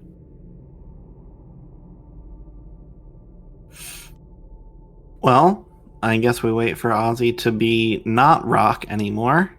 And maybe you could I try... want to know if Ozzy's rock hard or not. I don't have the ability to get an erection, Niffy, you know that. Pesto just stops talking and sits down. I don't have the blood or the necessary organs. I fucking love that. Thank you, Joe. Canonic Niffy laughter. After another couple of minutes, you see the beholder vaguely starting to stir, but it does not awake yet. It's shifting a little bit. And is there any more progress on my unpetrification? Give me a constitution saving throw. 22. 22. That's very nice and high. I reckon you get your right arm up to the elbow, movement of the elbow. Okay, so not enough to do somatic components. I'm still next to it though, aren't I? Mm-hmm. Okay, so my thinking is this. It's asleep, which means that the first hit against it from a melee attack is a crit. Mm-hmm. So we could just try and stack up a really big crit. Or we can keep waiting and I can attempt some sort of dispel magic. That seems unlikely to work. It sounds like we're not going to get the opportunity to wait until you're done thawing, as it would. Well, if I can move my arm... Thawing. Wait, if I can move my... Alex said my right arm. Your right arm at the elbow. Yeah. Yes, but if I turn to stone, then I'm still holding my weapon. Yeah. Makes sense. So I could hit it. Yeah, I would say a disadvantage right now. If you had your Well, whole arm, I'd they're take asleep, so disadvantage. it's a crit anyway. Then what do we? I think anyway. But, I'll look at it. Then I guess it would be you hitting it would be the but best. that doesn't have to be. Mm. It's not like I can smite or anything. Oh, you can't. Right, you're not I'm a not fucking paladin. paladin. You're not a fucking paladin. You just look like one in my I'm mind. something Why that the fuck are you not a to paladin?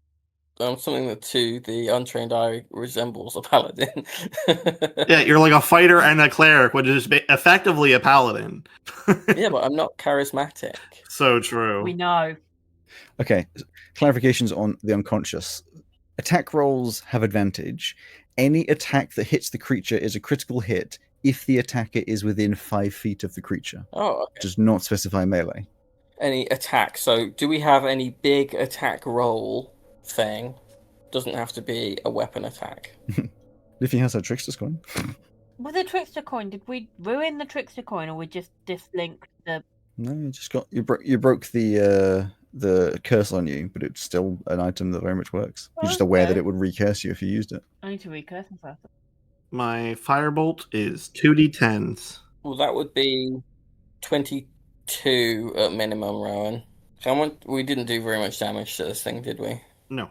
Uh, How much damage does your gun do, Niffy? Can't use it though because isn't Right, we can't use ranged attacks right now because they're going to hit Joe. oh, that's true.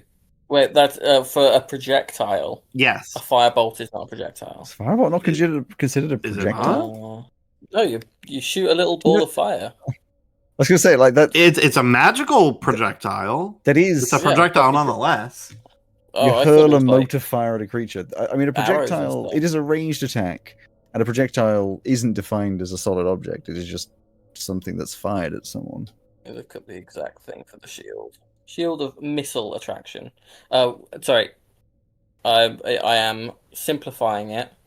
The thing is, it is a thing from a ranged weapon.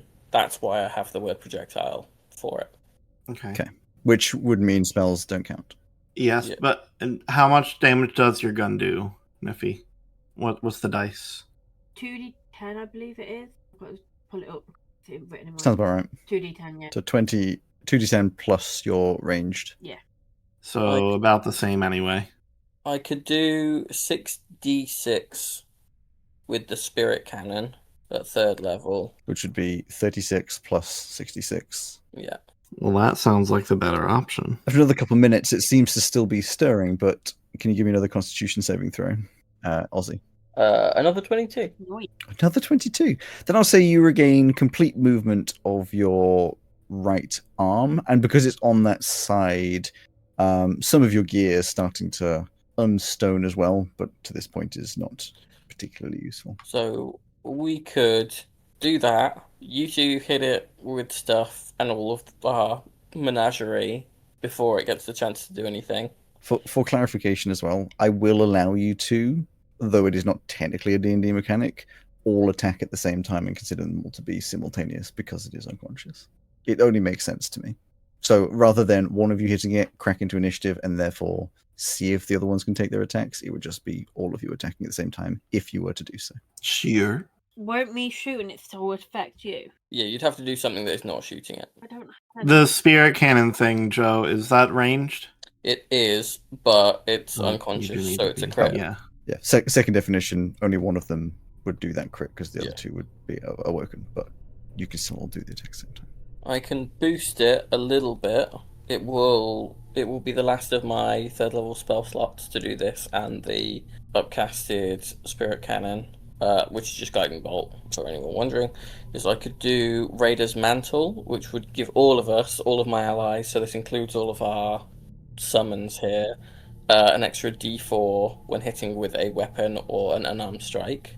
I don't have anything to not cast a spell with. I'm That's literally fine. only spells. Punch it. Is your strength negative? No, it's average. That's what they all say. It's statistically average. Okay. Do we have another plan other than that to consider? Or is it just that? You're also very aware you're running out of time as it is getting more and more Yeah, movementy. Just that. I can wail on with my meat cleavers. Okay, let's do that then. So I will Raider's Mantle. Yep. Okay, Raider's Mantle active. So you all gain, we'll say, all of your weapons start to drip with an ethereal seawater that is like just kind of mists away before hitting the floor. Oh, really? The little battalion of ships lifts up into a ghostly water. Which is an awesome concept. How am I supposed to cook with these? Salt water's very cleansing. So that's a D4 on everyone's everything. Except for what I'm about to do. magic, right? Yeah. So we'll do that, and then I will fire the spirit cannon as the opening salvo. Get it? Wordplay. So that is going to be immediately 36 radiant damage. Okay, so we get into the nitty and the gritty. Pesto, you're staying stood back. Yes. Wonderful. Me and Olive are still making our magical ranged attacks. So, Ozzy, you make the first of the attacks. You do still have to roll the hit. Right, it's a straight attack roll because I have disadvantage because I'm within 5 feet and advantage. For everyone else, it would be take the middlist. For you, because For me, I do it the happy proper way. about that. It's not the proper way because this is my table, virtual or not. So roll 3 and take the middle list. Everyone else, but Joe complains and it has little Paddy. Would it make you all happier if I did that? Yes. Okay. I'm not going to force this on you, but they are apparently. Look at these 3 peer pressure dice. Mm-hmm. I'm the blue one. Okay, one of them was actually cocked. Okay, but a 4. I thought you didn't have a cock. I thought that was the problem. No, he can't have an erection. Yeah, that's Aussie. I have the dice. You can't have an erection because he doesn't have a cock. Oh, is that why? Yeah. I got a 4 and 2 18s. Wonderful. So it's an 18 plus Like 9. bits and bobs. You do indeed So that's hit. So, usually I'd go into how all of this looks. There's so many numbers about to come out that I'm just going to write down the numbers, and then we'll do like a cinematic-y type thing as it all comes out. So, give me your numbers. I will worry about adding them all up. who is going after me? I haven't rolled yet. So Okay. I've already rolled the leaf there. Okay. In that case, Rowan, you have advantage. okay. Alex, that is 56 radiant damage from me. Okay, 56. Okay. The animals all missed. A shame. So I only hit with my second cleaver, which means I only do 7 damage. Oof. 25 bludgeoning, 8 acid, 15 fire. Wonderful. And Puncture Spice Latte, 7 damage. in total, you'll do 118 damage. So, Yippee! you all prepare yourself and get ready for this flurry. Started off by Ozzy's... I don't remember what you're doing. Some kind of... Firing the spirit cannon. The spinach cannon. Don't shoot me. The spirit cannon goes flying out. Everyone else starts firing off their various things, tearing, biting. The dog's all missing.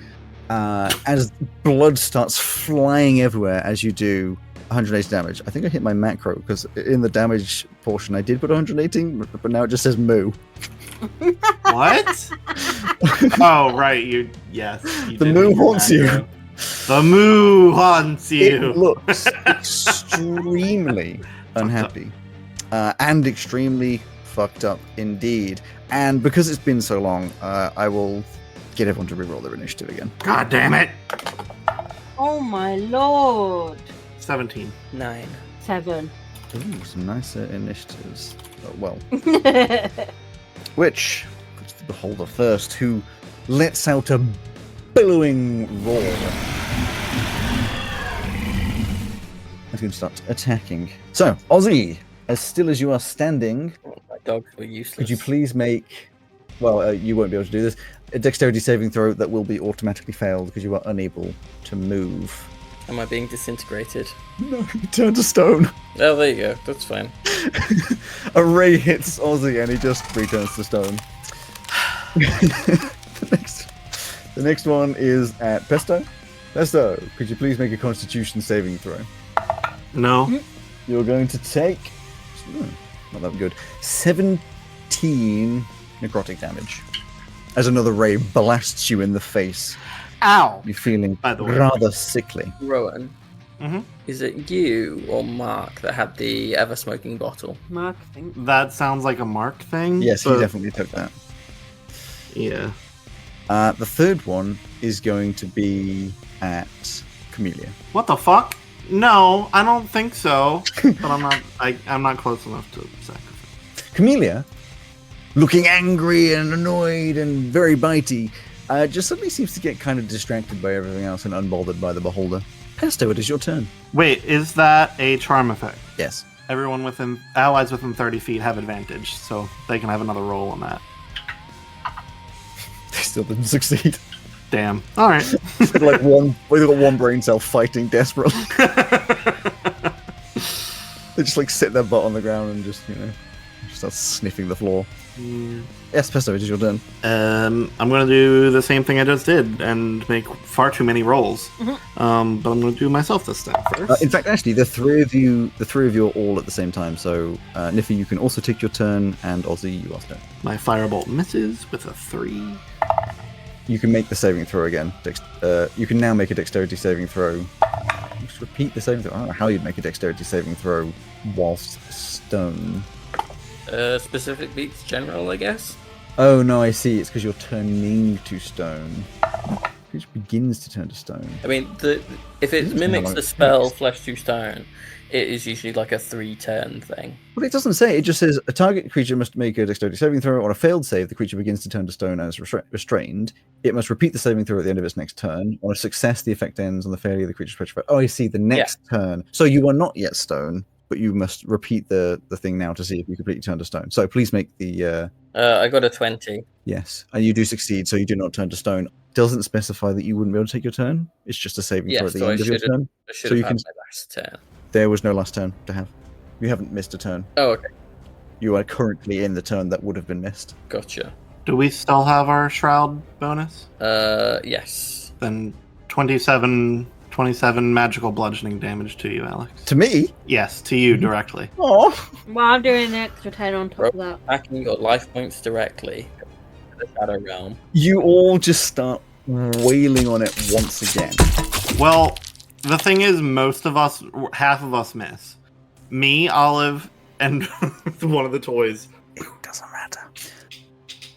It does. You just start wailing on it, and it starts bleeding profusely as this horrible... It's what starts as blood, starts coming out as this horrid, oozing, deeply black, oily type substance with chunks in it as it falls to the ground, and there's just this splatter all over everyone of this horrid, visceral substance. As it hits the ground, all of the orbs that were holding the Pathwardens drop to the ground.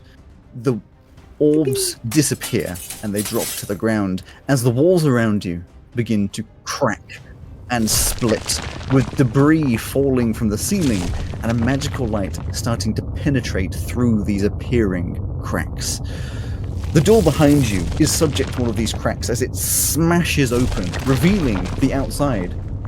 Exactly the other side of the door that you initially came in, as everything starts to crumble. All of the Pathwardens are unconscious. True. So true, actually.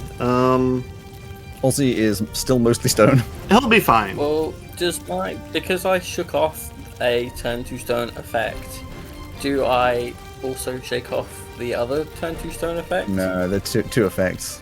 But what was now unstoned is not restoned. Okay, I'm going to do something crazy unless Niffy's the only one that can stop me. Unless Niffy stops me. I'm starting to form a fireball in my hand, and it's starting to crackle. What the fuck are you doing? I'm gonna wake everyone up! How are you planning on doing that with that? Like this. I'll hold it up and use pyrokinetics to create a firework. Okay. So you're know what going, they need. you're going with the idea of awaking them. using Loud an action, sound. an action to wake things. Yes. I want you to set the DC by rolling your magic. You like roll plus your magical attack, but obviously it's not an attack. Oh my god! I dropped it. Okay. I'm going to roll for them to see if they wake up, but I want a DC by the magic. Well, the fireworks themselves normally force a creature to make a con save. Do we want to? Yes, use... I was going to do a con save and set the DC as what you roll. Oh. And I know technically it's higher and lower and stuff, but I don't care. Fun mechanics are fun mechanics regardless. Well, freeze and spell attack. Then I rolled a 6 plus 10 for 16. 2 of them wake up. The junior watcher, who is the short-cropped hair Aramanth Keel, and the Trailkeeper and Beastmaster Warden Tanzi Merrin. They both start to wake up and just look around and immediately are just like, what in the hell is happening? No time to think. Grab your friends and head out that door. And I'll try to... They look around, yes. As a combination, they can grab about 1 each. They grab Foxglove and Bryony. They leave Ashthorn because he's fucking huge. Fair. I will try and grab Ashthorn's ankle and drag. Skipping Dom will help you. Give me a strength and do it with advantage because Pumpkin Spice Latte will also be helping you. The dogs are helping as well, so Yeah. double advantage. I don't need advantage because I got nat 20. Oh, well. I would say in a combination of everything, all of the Path Wardens, awake or unconscious, manage to get out of that door. Ozzy, being stone, of course, is a little bit stuck there. Well, it was nice knowing you all. I guess I'll go into the white blinding ether now. Have fun. I don't think this is going to work, just to make it clear.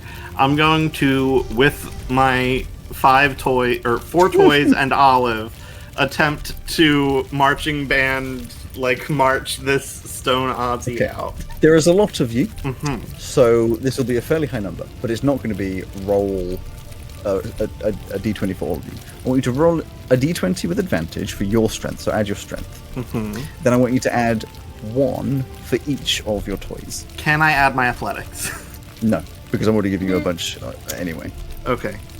Just the toys or Olive as well? And this is kind of raw strength. Yeah, Olive included. Everyone helping. All of the toys helping Olive kind of counted. Hey. Oh, not 20! Plus, you know what? Plus 5. They all get ready to help, and the adrenaline that's been coursing through, you're just like, fuck it. I felt stupid earlier. I hated this whole situation. Everything sucks. You get fired up and you get that hysterical strength and just start dragging Ozzy. You knock him over first because you kind of have to.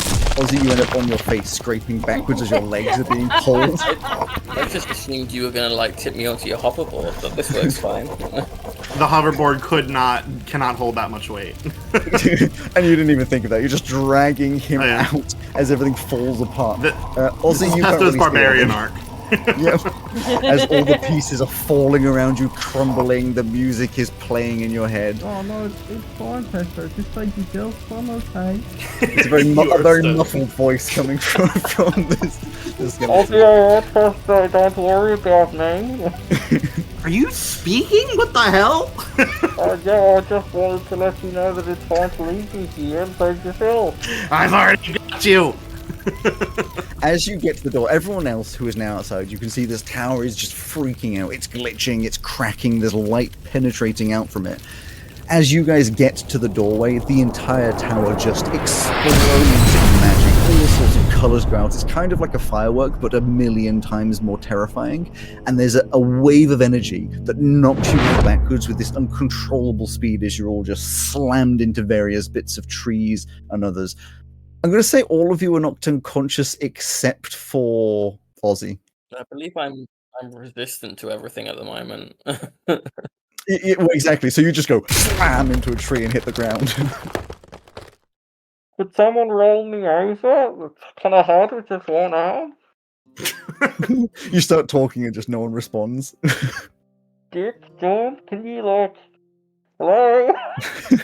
Ozzy, it's about maybe 15 minutes as parts of your body start to unstone until eventually your whole body is unstoned. And by this point, you looked around and realized everyone is just unconscious in various states of injury, but none of them are at the risk of death. Oh. So this is his internal monologue. I suppose I could loot people. That's always a good thing to do when people are unconscious. when you're raised by adventurers. Is that person dead? Loot them. Which of the path wardens was the leader out of the people that we've got? The big guy, Captain Ashthorn Veln, who's this really big, muscular, stoic, 6'2", stubbly grey beard.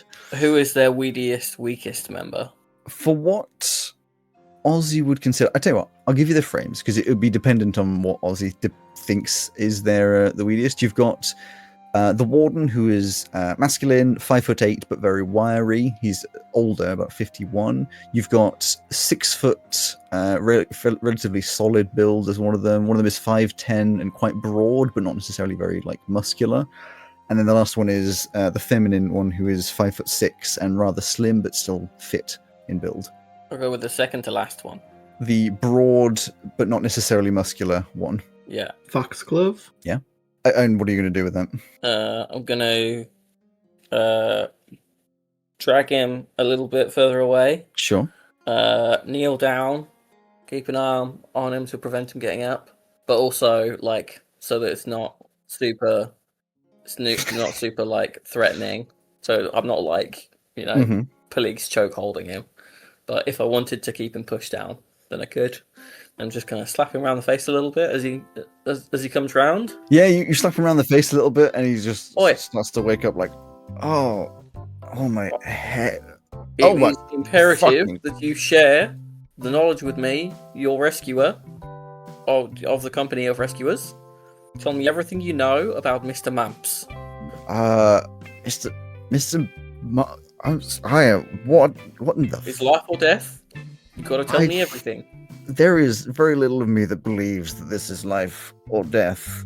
He's a shopkeeper. Well, I don't know.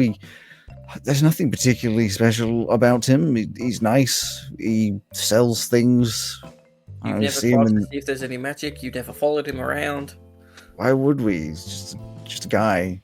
Yeah, that's what he wants you to think. Right, help me wake up all the others. Fine. Gets up. And then all of you, Pesto and Niffy included, are slowly or gently woken up by Bryony. Bryony. And rather more, not aggressively, but not as calmly by Ozzy, and slowly everybody wakes up. I don't know fucking anything about mumps. Why are you still talking about mumps? I told you we'd get to this town, something fucky would be up, and it'd all be because of mumps, and I was right. Yeah, it's fucking you. There is literally nothing saying that Mumps did anything. I mean, he's a very suspicious character, and then there was this in only your opinion. Tower. His apprentice turned into a beholder after fucking with things that he shouldn't. Uh-huh. You know, we've been to a lot of places. What are the odds that the town that has Mr. Mumps would have both a demon and a crazy wizard within a span of 2 weeks? It's pretty slim. That doesn't happen everywhere that we go. I mean, it kind of does. As you're prattling on, Captain Ashthorn wanders over. Camellia, at his side, desperately walks over. I don't remember what accent he had, but I assume it was just gruff. Walks over, sort of holding his head a little bit, limping over. But you would remember he had a limp anyway. Niffy just sat with her head in her hands because she had enough of Ozzy. You know, I didn't expect to see you again so soon, but I am thankful. This is a rare occasion we are so caught off guard. But... well, in fairness, you are the Path Wardens, not the Path Guards. We are charged with protecting, and do so as we can. But it is true that our abilities are based more on caring for the forest and its inhabitants rather than magical fiends. Yeah, this one seemed a little out of your depth. I ask only if you know of the fate of Junior Warden Dannett. Is he not in this clearing? Was that the guy that was crushed by the meteor? You're not in the same clearing as you were before. Oh. Yeah, I think he got crushed. Unfortunately, I believe he did not make it. A shame. Do you know where his body lies? It's over that way. In the other clearing. There was another clearing. Camellia should be able to take you there. Thank you. I do not know what to do looking at the debris around. I assume we can call this at least currently sorted. Yeah. Though it is worrying that such power was brought to the edges of our little town. Well, Yeah, again, it's almost like there's someone on the inside. Not mum. fortunately for you, this magic seems to not be one to be a constant threat. More of a, it pops up, it's really bad, and then it quickly goes away. Goes as fast as it comes. Yeah, untraceable. How convenient for whoever was doing it, eh? I will need to have discussions with the mayor and deputy mayor and the council in general.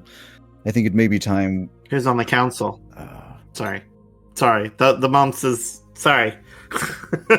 You've got the mumps. You've got a bad case of the mumps. The captain randomly just sort of like half phases into existence. Monty, you're standing in a clearing. There's debris of what appears to be a wizard's tower. Everyone is injured. All of the path wardens that you met in Ithrin are around you. A couple mastiffs and a direwolf. Your friends are injured but okay, currently talking to the captain as you half phase back in.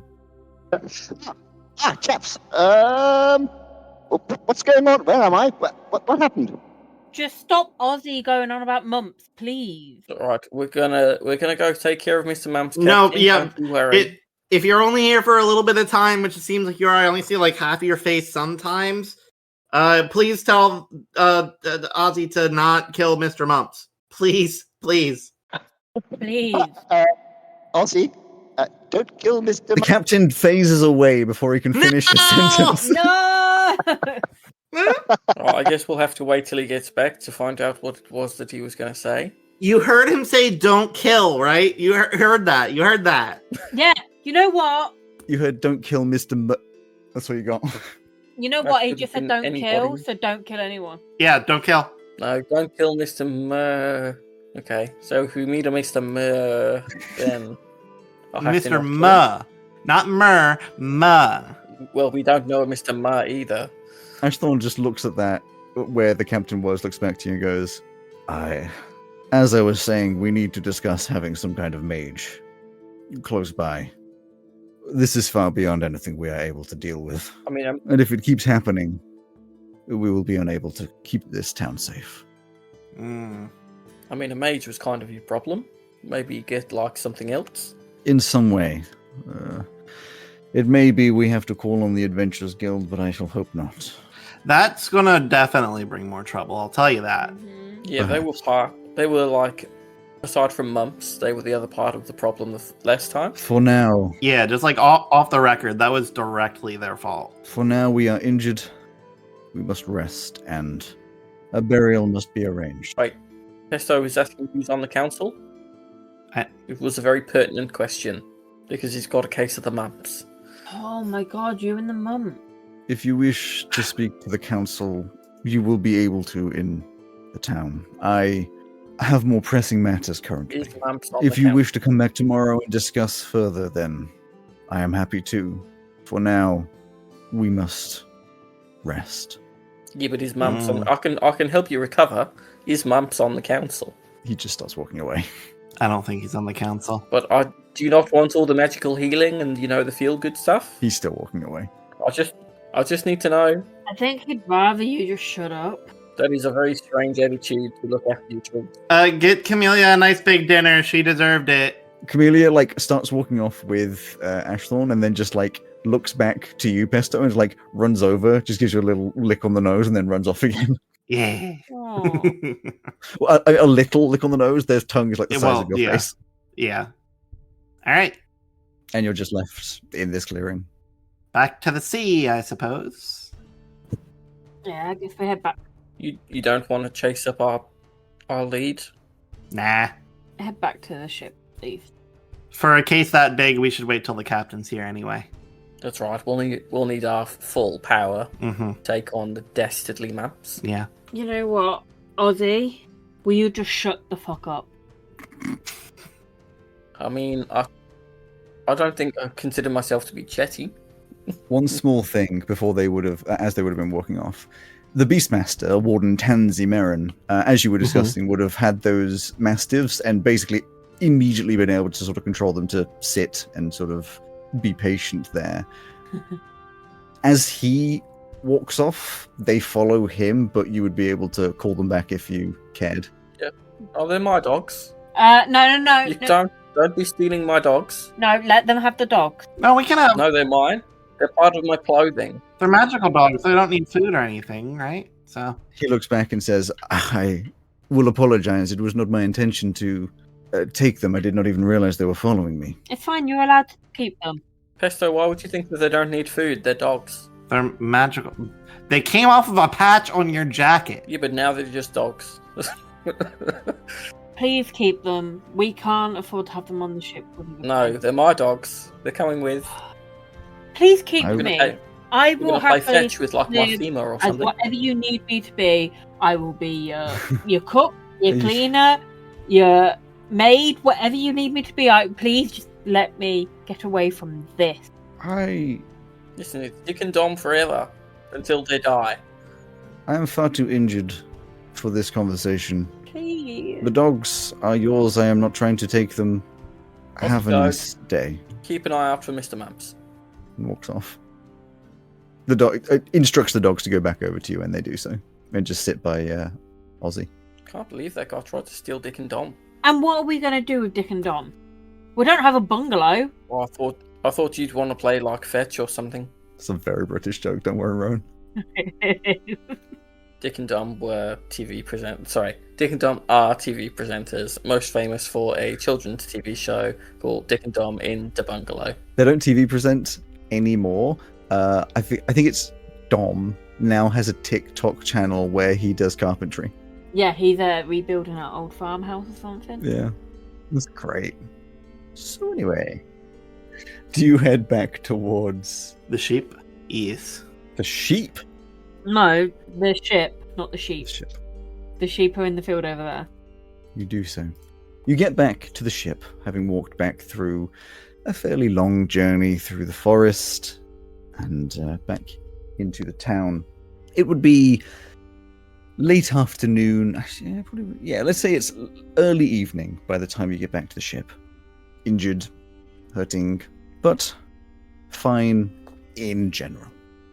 Is there anything of the evening that you would like to do? Are you aiming for sleep and healing?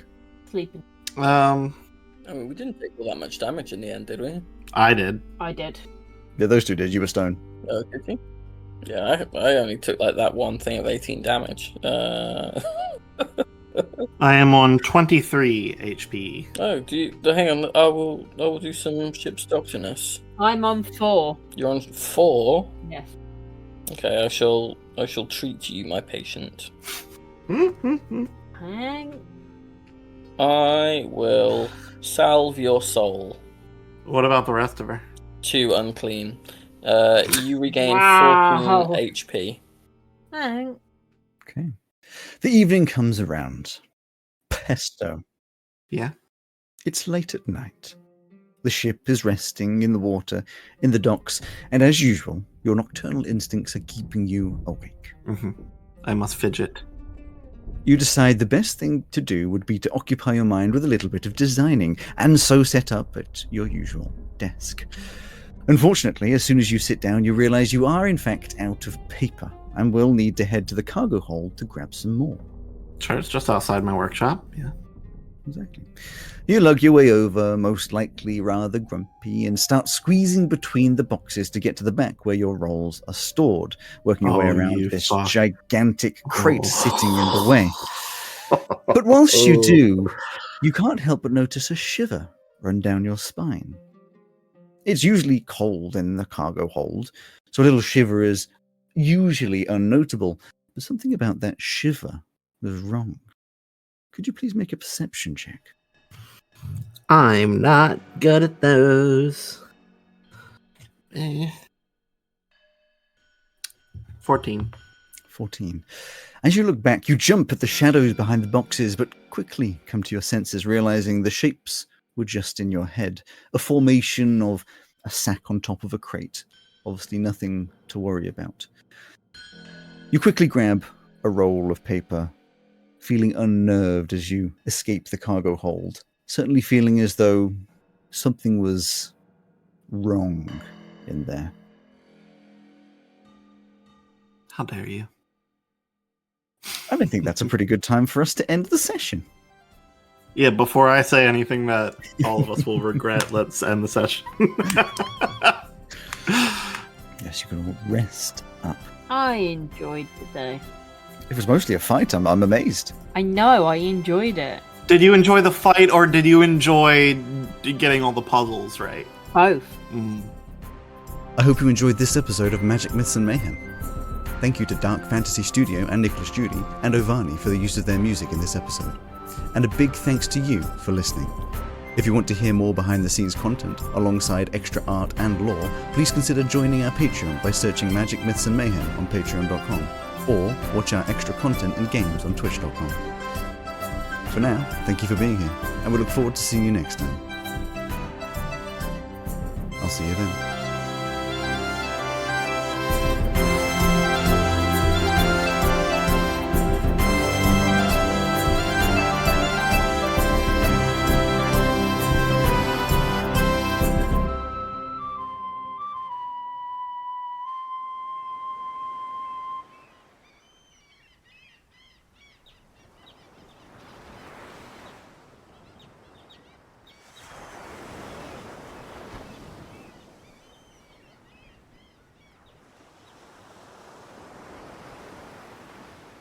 If you're someone who listens after the credits, I wonder how many people know this stuff after the credits. Probably not many. If you're listening after the credits, you're the best. Let us know. Find a way to drop us a message again. If they are still listening, I'm going to be making animated shorts when I'm done university in the next couple of weeks. So comment on those videos. You Say that hi. close to finishing? Yeah. Already? Plug your webcomic account, webtoon account. I will when I graduate. And we'll put it at the beginning of the episode, not at the end of the episode. We've got to get that prime spot. Yeah, that's true. Prime ad spot. Not just that, we need to celebrate Ro. Are we going to Rowan get gets sponsored free by advertising. Rowan's webtoon? Yeah, Rowan gets free sponsorship. Yippee! Until someone else pays us more money. We need to celebrate Ro finally graduating as well. Yeah, everybody come And over here and graduating before celebrate. they're 35. Well, I'll address the big spender, Elon, buddy. We know you're No. listening. No. No. No. I deny No, your I- money. Sponsorship money. I Actually- actively turn down any sponsorships from Elon Musk. We actually kicked him out at the beginning of the episode before you got here because we were talking about if we have any conservative watchers. I told them to leave. That was in the pre-ramble. So, yeah. This will Well, probably some end up in the people don't pre-ramble watch as well. us. This is I'd not the rather pre-ramble. never play D&D than have Elon sponsor us. Mhm. Dude, I tell you what, because I am evidently for some reason in charge of this, if it were to become a company, I will be so picky with my sponsorships. Hell yeah. Hell yeah. This is why we have you in charge. You can sponsor me personally, Elon. And then Joe will be kicked out of the podcast. It'll have to be really subtle, but for the right amount of money, I would sell out. Joe just becomes a millionaire. Don't ask why. I'll sell out. I could use a share in an emerald mine? We're not going to accept an Elon sponsorship. We're not going to accept a Raid Shadow Legends sponsorship. Download Raid Shadow Legends today. No. Use code- No. They're such a fucking evil company. Do not. Yeah. We don't support shitty businesses, people, or items. Right, everyone, use Grok to figure out how you can download. But the most have Raid you Shadow seen Legends. that Grok is like the biggest part of X that is proving all of Elon's bullshit to be bullshit? Grok is basically the defender of X. That's right. Or the fighter. Alex loves Grok AI. You heard it here first. I think it's fucking Grok, hilarious. You can sponsor us. I love Joe does all of this as though I'm not immediately just like cut. That's why this is a joke for you guys. It's just, if you include any of it at all, it's just going to be a beep, beep, beep, beep, beep, beep, beep, just coming from Joe. And then it was just go, no. Yeah.